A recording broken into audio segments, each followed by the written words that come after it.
अजामिल ने अपने सबसे छोटे बेटे का नाम नारायण रखा। यम के दूत मारने लगे, बेटा नारायण बचाओ, बुलाया बेटा नारायण को। भगवान के दूतों ने समझा ये हमको बुला रहा, सो भगवान के दूत बचाने आ गए।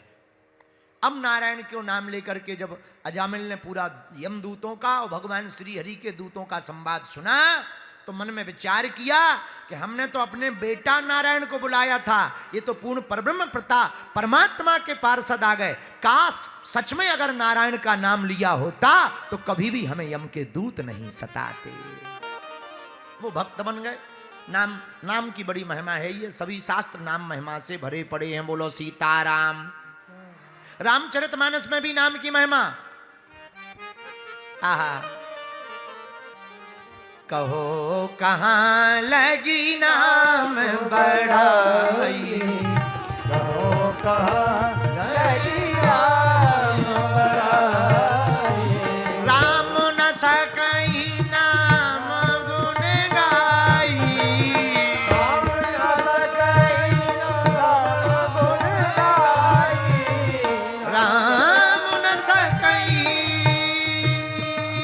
नाम गुण गाई, राम न सकई नाम गुण गाई, कलयुग के बल नाम आधार, कलयुग के भले नाम आधार, सुमर सुमर नर उतरहि पारा, सुमर सुमर नर उतरहि पारा। कलयुग में केवल और केवल भगवान का नाम ही एक ऐसा नाम है जिस नाम के कारण आप लोग भव से पार हो सकते हो। बोलो सीताराम। जोर से बोलो और जोर से बोलो। नाम महिमा पे एक कथा और सुनो, आपको बात स्पष्ट हो जाएगी। हमारे एक बहुत ही प्रिय मित्र हैं जोशी जी, गुजरात के महाराज जी, बहुत अच्छी बात बोलते हैं। प्रिय मित्र हमारे जोशी जी एक दिन हमको एक कथा सुना रहे थे, बड़ी हृदय को छू गई। भगवान का नाम, राम का नाम, घनश्याम का नाम इतना पावन है कि इस नाम को लेकर के दुश्मन भी अपना काम चला रहे, दुश्मन भी अपना काम चलाते। बोले कैसे? हमने कहा कैसे? बोले सुनो। आहा,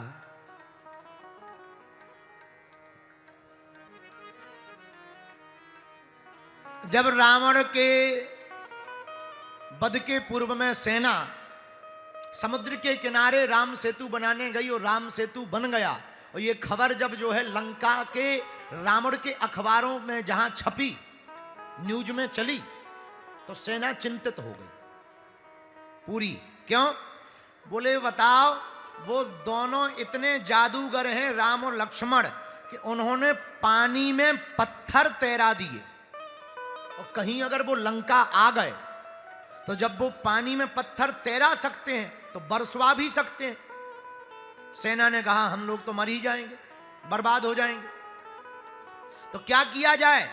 सेना बोली चलो एक काम करो, अभी मौका है, पार्टी बदल लो, दूसरी पार्टी में चले। जैसे कुछ नेता नहीं पार्टी बदल लेते, दूसरी पार्टी में देख लेते हैं कि अब ये जीतने वाले हैं, ये प्रधानमंत्री बनने वाले, बाढ़ में गया, ये झंडा फेंका, दूसरा लगाया, जय श्री राम, ऐसा नहीं करते। तो बोले चलो पार्टी बदले, ये रावण की पार्टी छोड़ो, अब अपन राम जी की पार्टी में जाएं। रावण के सामने पूरी सेना खड़ी हुई।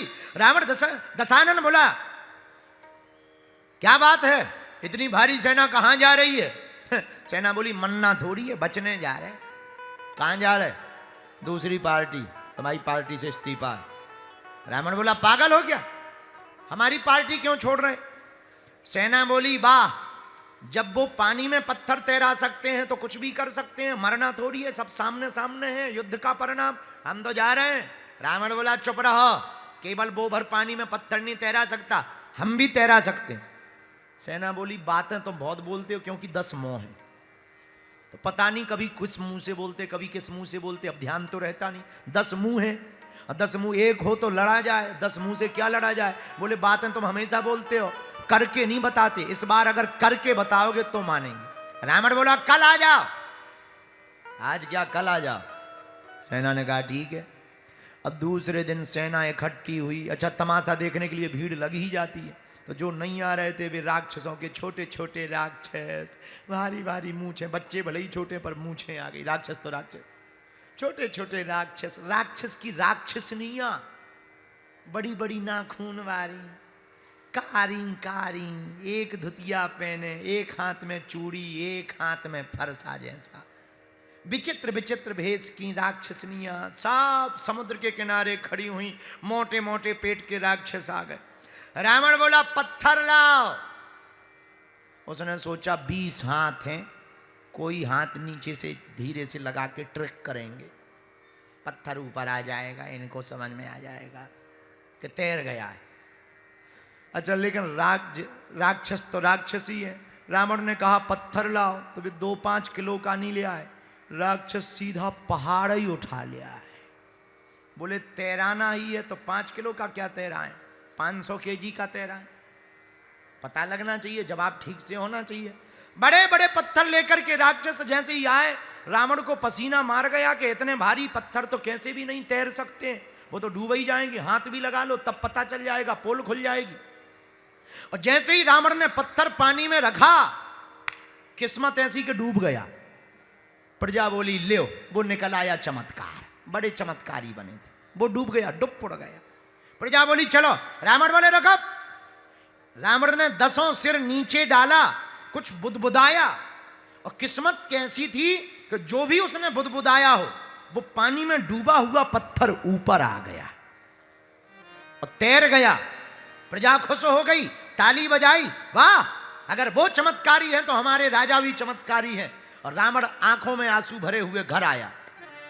जब रात हुई तो मंदोदरी ने चरण पकड़े और चरण दबाते हुए मंदोदरी बोली महाराज क्षमा करना, हमें पता है। अच्छा, सच भी वो बोल रही है, पति कितना भी बाहर हीरो बना रहे, पत्नी को असलियत पता होती है कि कितनी औकात है। तो पत्नी मंदोदरी बोली महाराज हमें पता है आपके पास कौन सी शक्ति है कौन सी नहीं है, हमें यह भी पता है आप जो भी कर पाओ, पर ये कभी नहीं कर सकते कि पानी में पत्थर तैरा पाओ। बताओ आपने ये पानी में पत्थर कैसे तैराया। और कथा कहती है कि रावण पहली बार रोया, उठ के बैठ गया और अपनी 20 आंखों से रोते हुए बोला देवी तुम सच कहती हो, हमारे पास ऐसी कोई सिद्धि नहीं है कि हम पानी में पत्थर तैरा पाएं, पर जब आज हमारी नाक कट गई, प्रजा के सामने पानी में पत्थर डूब गया और प्रजा जब हमें छोड़कर भागने लगी देवी, तब हमने 10 सिर को पानी में डाला और पत्थर को कहा तुझे राजा राम की सौगंध है, हमारी लाज बचाने के लिए ऊपर आ जा।